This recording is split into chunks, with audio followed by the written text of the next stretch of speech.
Welcome to Telangana వెలుగు. నేను మీ రాజు. రేవంత్ రెడ్డి గారు నిన్న కొన్ని ఆసక్తికరమైన విషయాలు మాట్లాడడం అనేది జరిగింది. ఈరోజు సీఎం రేవంత్ రెడ్డి గారు అని చెప్పేసి సంబోధించాలి. ఎందుకంటే మరీ ఘోరంగా డిజిటల్ మీడియా పైన గతంలో కూడా గొట్టాలేసుకొని తిరుగుతారు. గొట్టాల వాళ్ళతో అని చెప్పేసి రకరకాలుగా మాట్లాడడం అనేది జరిగింది. తర్వాత నిన్న ఒక పత్రికా వార్షికోత్సవంలో యూట్యూబ్ జర్నలిస్టులు అని చెప్పేసి సెపరేట్‌గా పెట్టలేదు. ఎవరంటే వాళ్ళు వస్తున్నారు. జర్నలిస్టులు అని చెప్పుకుంటున్నారు.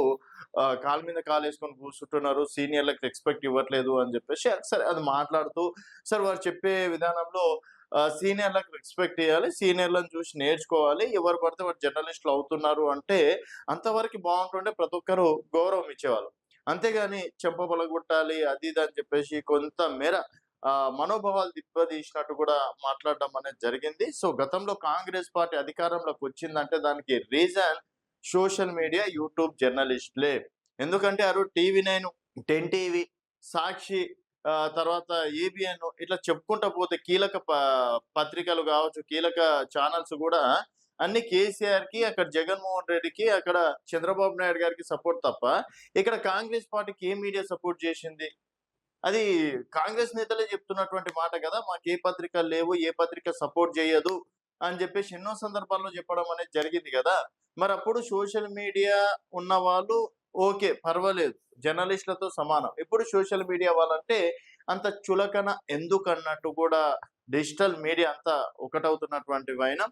సో, ఇక్కడ సరే రేవంత్ రెడ్డి గారు చెప్పిన దాంట్లో 2 అందరూ కీలకంగా పాటించాల్సిందేందంటే, వారు చెప్పిన దాంట్లో ఎవడు పడితే వాడు పాన్ షాపోడు, చెప్పుల షాపోడు గూడా వానికి అక్షరం ముక్క రాకున్నా వాడు ప్రెస్ అని జెప్పేసి ఐడీ కార్డులేసుకొని తిరుగుతున్నారు. నిజంగా తిరుగుతున్నారు. నేను జూసిన సందర్భాలు ఉన్నాయి. చాలా సందర్భాల్లో చూశాను.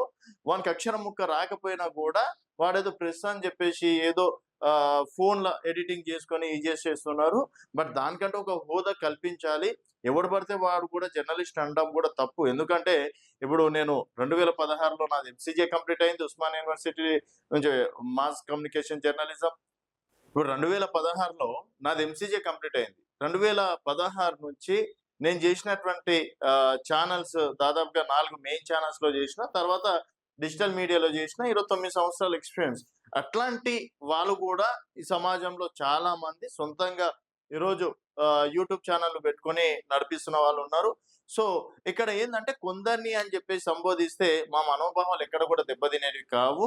బట్ అందరిని అనేసరికి మనోభావాలు దెబ్బతినడం అనేది జరిగింది. సో, మరి సోషల్ మీడియా ఈరోజు డిజిటల్ మీడియా ఉంటేనే పార్టీలు నిలబడుతున్నాయి.